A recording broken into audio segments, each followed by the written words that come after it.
Have you ever wondered why people willingly cheer for leaders they know are corrupt? Why the same public that demands justice will turn around and idolize someone who openly breaks the rules? It's not just a political curiosity, it's a psychological warning sign, one that says more about us than the leaders we choose. Take former Malaysian Prime Minister Najib Razak, accused of embezzling $4.5 billion from the state fund. Despite overwhelming evidence, supporters defended him as a patriot who prioritized national development over Western-style accountability. In Italy, millions poured into the streets chanting Mussolini's name as he abandoned democratic principles and centralized power. We've witnessed this phenomena across continents and eras, leaders who don't hide their corruption but flaunt it and are celebrated for it. This isn't just ancient history. Harvard and University of Chicago researchers studying voter behavior in regions where politicians with criminal records consistently win elections made a startling discovery. 40% of voters knowingly supported corrupt candidates. Their justification? Sometimes you need someone willing to break the rules, and they get things done when others can't. Welcome to Philosophy Coded. Today, we're exploring Nietzsche's controversial insights into this psychological phenomenon. And this isn't merely political analysis. These same mechanisms explain everything from toxic relationships to cult followings, from our celebrity obsessions to why business titans often face no consequences for their actions. Have you ever caught yourself admiring someone despite knowing they've crossed ethical lines? Or wondered why societies repeatedly elevate leaders with obvious character flaws?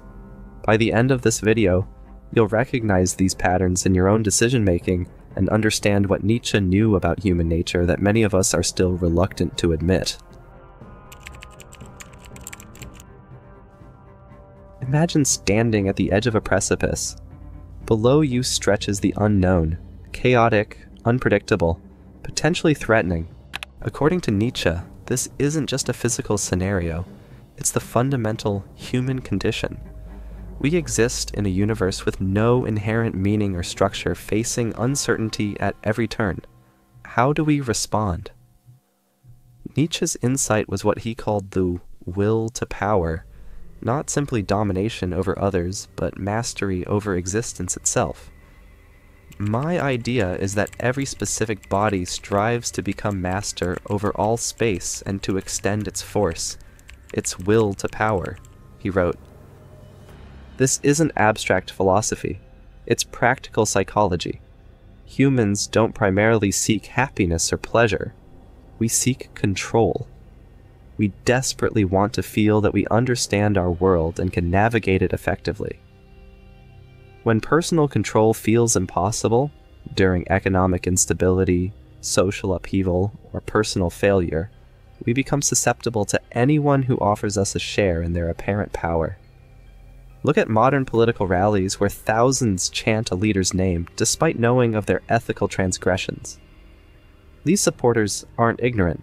They're finding vicarious power through association with someone who appears to master chaos.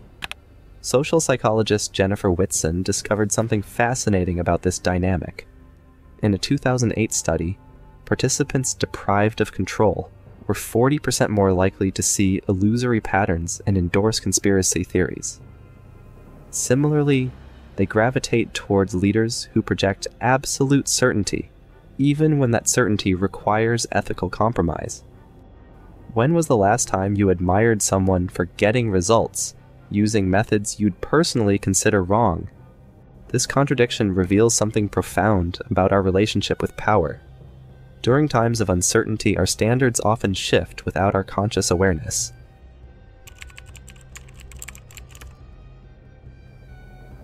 What is good? All that heightens the feeling of power, the will to power, power itself in man. This provocative statement from the Antichrist introduces Nietzsche's controversial theory of moral psychology. Nietzsche identified two competing moral frameworks that exist throughout human history.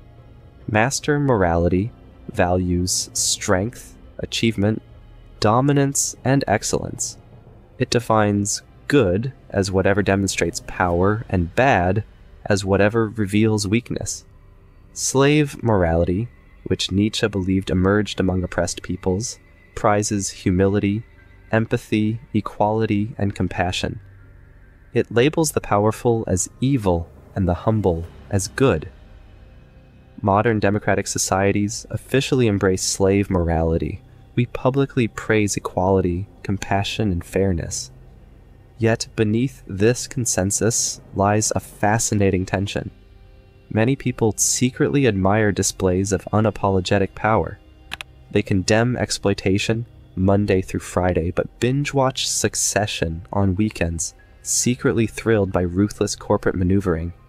This isn't merely hypocrisy. It reveals a deeper psychological reality that shapes our relationship with leadership. Napoleon Bonaparte, though responsible for wars that killed millions, inspired devotion not despite his conquests, but because of them. His admirers didn't say, "He's a good man despite his flaws." They said, "He's a man of destiny who transcends ordinary moral boundaries." A 2019 study in the Journal of Personality and Social Psychology confirmed this contradiction. Researchers found participants who claimed to value equality still rated dominant, power-seeking individuals as more charismatic and effective leaders.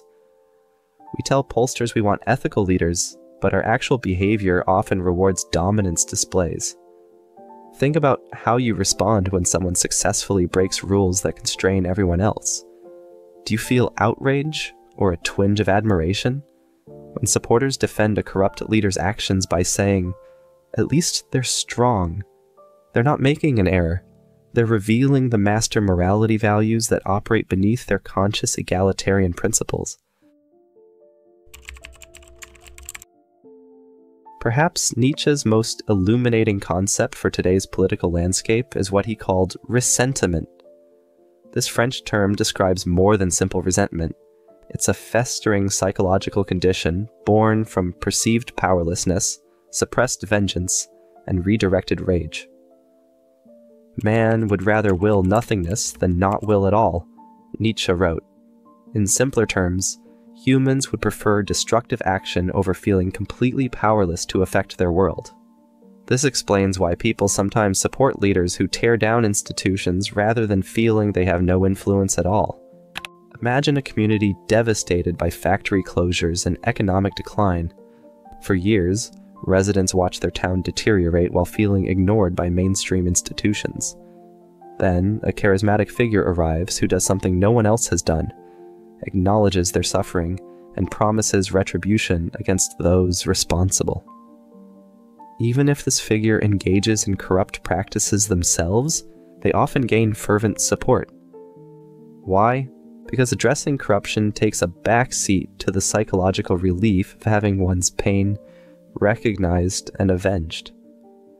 When people feel their values undermined, their economic security threatened, or their status diminished, they don't just want solutions, they want vindication. Political scientist Catherine Kramer's field research in Wisconsin revealed exactly this dynamic. Rural residents supported policies that sometimes worked against their economic interests, because those policies punished the urban elites they blamed for their marginalization. The emotional payoff of seeing perceived enemies suffer outweighed material concerns. This helps explain why struggling communities sometimes rally behind leaders who objectively damage their material interests. These communities aren't miscalculating. They're choosing emotional vindication over practical benefit. Have you ever supported someone not because they helped you, but because they hurt someone you felt had wronged you? This impulse, which we all share to varying degrees, becomes particularly dangerous when manipulated by corrupt leadership.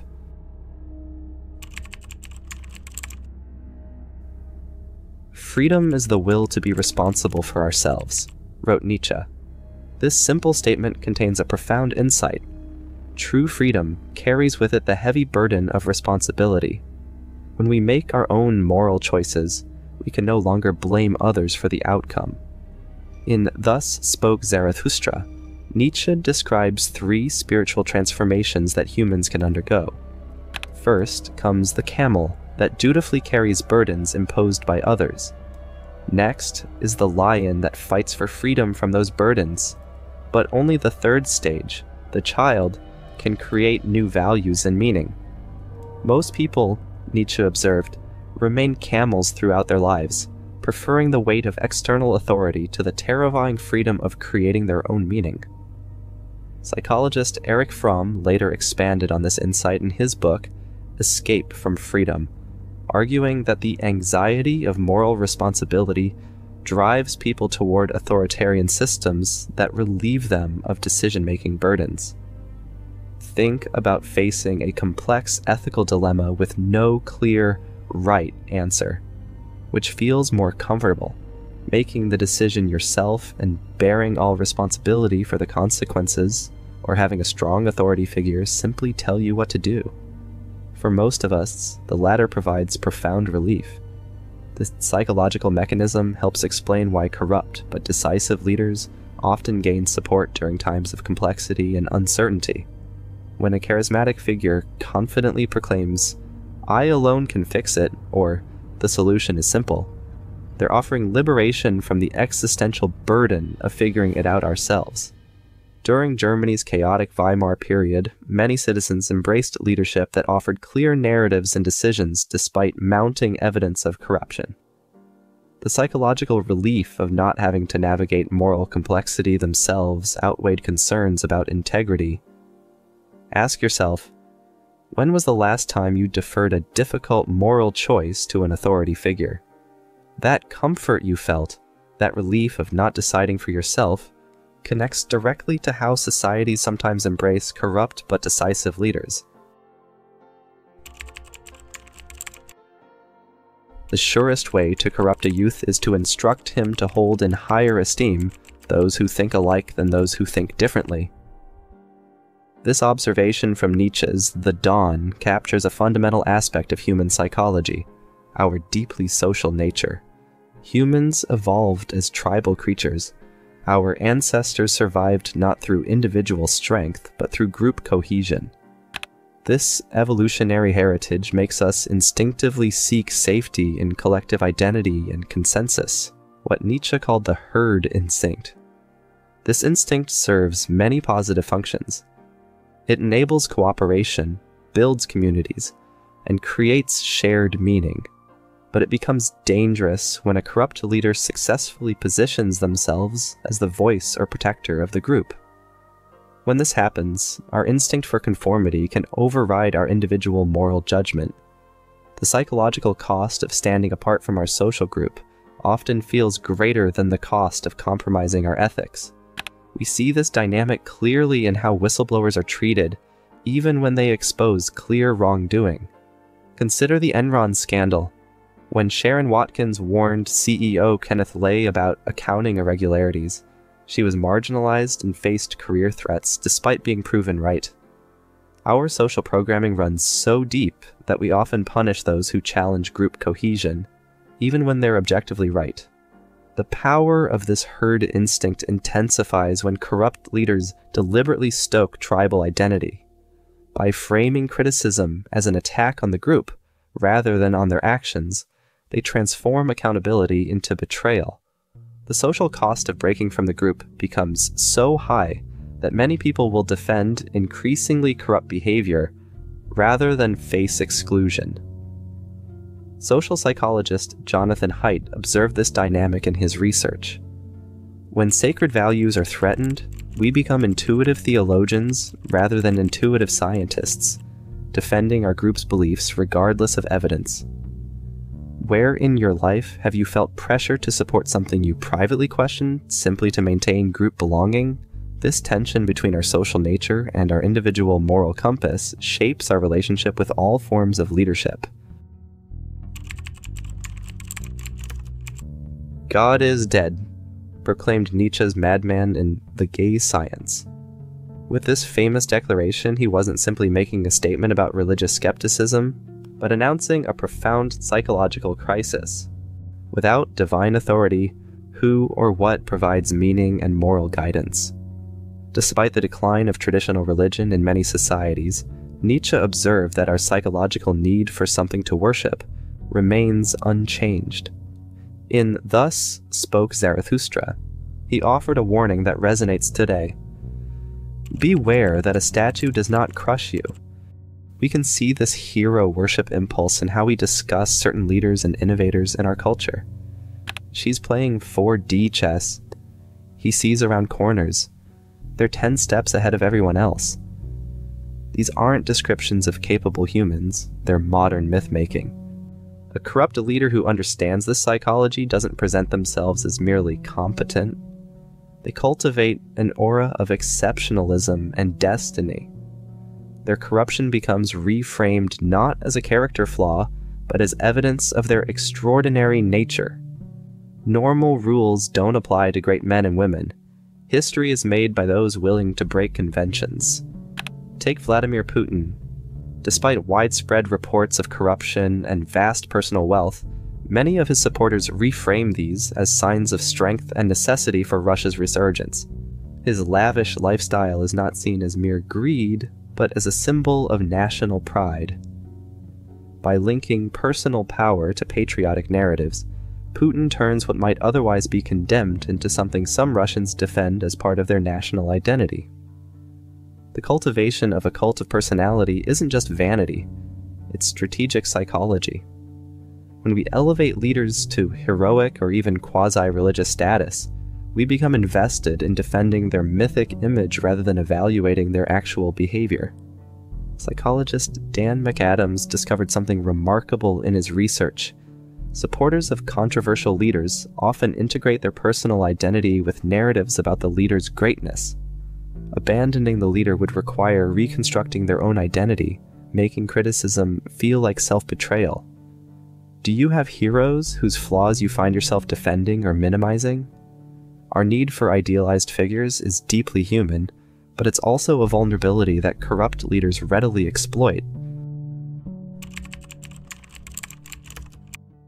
In Thus Spoke Zarathustra, Nietzsche introduces two opposing human archetypes that illuminate our relationship with leadership. The Übermensch, often translated as Superman or Overman, and the Last Man. The Übermensch represents Nietzsche's ideal, someone who creates their own values, embraces life's challenges, and takes full responsibility for their choices. The Last Man, by contrast, seeks only comfort, security, and the absence of difficulty. They have left the regions where it was hard to live, for one needs warmth, Nietzsche writes. One still loves one's neighbor and rubs against him, for one needs warmth. This vivid description helps explain another paradox of leadership. We often support leaders who promise to protect us from life's hardships and complexities. This is particularly dangerous when distinguishing between populist leaders addressing genuine grievances and corrupt leaders exploiting them. The FIFA corruption scandal provides a perfect example. Many football fans knew FIFA officials were corrupt, but supported them anyway because they delivered what fans wanted: exciting tournaments and national pride, without demanding difficult changes to the sport's economics or governance. Imagine two political speeches. One says, "The challenges we face are complex and will require difficult choices and sacrifices from all of us." The other proclaims, "The problems are simple. I alone can fix them without any sacrifice from you." Which consistently wins elections across cultures and time periods? The evidence is clear. Political scientists studying voter behavior have found something revealing. During periods of economic or social stress, voters consistently gravitate toward leaders who offer simple solutions and scapegoats, rather than those acknowledging complexity, even when they recognize the simple solutions are unlikely to work. The psychological comfort outweighs practical considerations. What comforts do you seek from leadership? What complexities are you tempted to avoid? In recognizing our own desire for simple answers, we begin to understand our vulnerability to those who would exploit this desire. The psychological patterns we've explored aren't inevitable. Some societies have recognized these vulnerabilities and developed effective immunities against corrupt leadership. Consider post-apartheid South Africa under Nelson Mandela. Despite strong incentives for vengeance and exploitation after decades of oppression, the very conditions that typically fuel support for corrupt leadership, South Africa chose a different path. Mandela's Truth and Reconciliation Commission channeled ressentiment toward healing rather than retribution. By acknowledging people's pain while rejecting vengeance as a solution, South Africa created a model for transcending the psychology that typically enables corruption. Iceland's response to the 2008 financial crisis offers another example. When corrupt bankers and politicians threatened their economy, citizens launched the kitchenware revolution, surrounding parliament with ordinary people banging kitchen implements. They forced resignations, jailed banking executives, and rewrote their constitution through direct citizen involvement. Iceland succeeded by cultivating collective efficacy, the shared belief that citizens together can reshape their circumstances. This directly counteracts the psychological helplessness that drives support for corrupt strongmen. At the individual level, resistance begins with self-awareness. Ask yourself, am I supporting a leader because they deliver practical benefits, or because they satisfy deeper psychological cravings for vengeance, simplicity, or tribal belonging? The women of Liberia's Jibar-Polu County offer another example. After enduring corrupt leadership that exploited tribal divisions, women across different ethnic groups formed cross-tribal councils that created new accountability systems. By deliberately building relationships across group boundaries, they neutralized the tribal psychology that corrupt leaders had manipulated. These examples share a common thread. They don't deny the psychological forces Nietzsche identified. Instead, they acknowledge these vulnerabilities and build structures to channel them toward healthier expressions. The drive for power becomes democratic participation. The need for heroes shifts to celebrating everyday citizens performing acts of integrity. Have you noticed how your own community either reinforces or resists these patterns? Our vulnerability to corrupt leadership isn't a personal failing, it's deeply human. Our strength comes from creating communities that help us transcend these tendencies together. Nietzsche didn't just expose our psychological vulnerabilities, he offered a way to rise above them.